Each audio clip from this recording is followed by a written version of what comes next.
आणि एक महत्त्वाची बातमी समोर येते। महाराष्ट्र कर्नाटक बस सेवा पोलीस बंदोबस्तात सुरू होणार आहे। महाराष्ट्र कर्नाटक दोन्ही राज्यांकडून बस सेवेबाबत तयारी सुरू केलेली आहे। कोल्हापूर बेळगाव जिल्हाधिकारी पोलीस अधीक्षकांचं व्हिडिओ कॉन्फरन्सिंगद्वारे बोलणं झालेलं आहे। लवकरच आंतरराज्य बस सेवा सुरू करण्याचे दोन्ही बाजूनी प्रयत्न केले जात आहेत।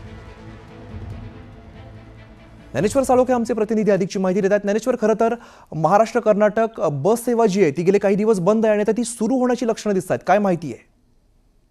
आम्ही गेल्या 4 दिवसापासून बेळगावहून महाराष्ट्रामध्ये येणारी म्हणजे कर्नाटकातून महाराष्ट्रात येणारी वाहतूक पूर्णपणे बंद आहे आणि महाराष्ट्रातून कर्नाटकामध्ये जाणारी सुद्धा बस वाहतूक पूर्णपणे बंद आहे। महाराष्ट्रातल्या बस चालकाला आणि वाहकाला चित्रदुर्ग या ठिकाणी जे आक्षेपार्ह त्यांच्याबद्दल वर्तन केलं गेलं, त्यांना काळं फासलं गेलं, त्या पार्श्वभूमीवरती दोन्ही राज्यामध्ये सध्या तणावाची परिस्थिती आहे ती पाहायला मिळते आणि त्यामुळे दोन्ही राज्यांच्याकडून आंतरराज्य बस सेवा आहे ती सध्या बंद असल्याचं पाहायला मिळते। मात्र ही बस सेवा लवकरात लवकर सुरू व्हावी आणि दोन्ही राज्यातला तणाव हा कमी व्हावा, मिटावा, यासाठी आता दोन्ही राज्यांच्याकडून प्रयत्न सुरू असल्याचं पाहायला मिळते।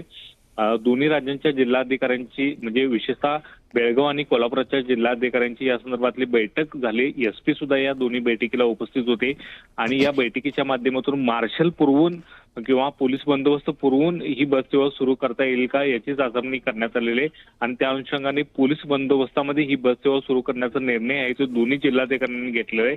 लवकरच ही बस सेवा सुरू होईल अशी अपेक्षा करायला हरकत नाही, कारण गेल्या 4 दिवसापासून ही बस सेवा बंद असल्याचं पाहायला मिळते आणि त्यामुळे आंतरराज्य बस सेवेचा मोठा फटका आहे तो बसलेला आहे। सीमा भागामध्ये मोठ्या प्रमाणात नागरिक आहेत ते कोल्हापुरातून जात असतात, महाराष्ट्रातून जात असतात, त्यांना याचा फटका आहे ते बसलेला आहे। कोल्हापूर, सांगली, सोलापूर या सगळ्या परिसरामध्ये याचा फटका बसल्याचं पाहायला मिळते। त्यामुळे आता पोलीस बंदोबस्तामध्ये ही सेवा सुरू करण्याचा प्रयत्न आहे तो दोन्ही बाजूच्या जिल्हा प्रशासनाच्या वतीनं होतोय।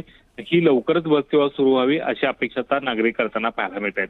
निश्चित ज्ञानेश्वर, त्यामुळे तणाव कसा निवळतो हे पाहणं महत्त्वाचं असेल। धन्यवाद या सगळ्या सविस्तर माहितीसाठी।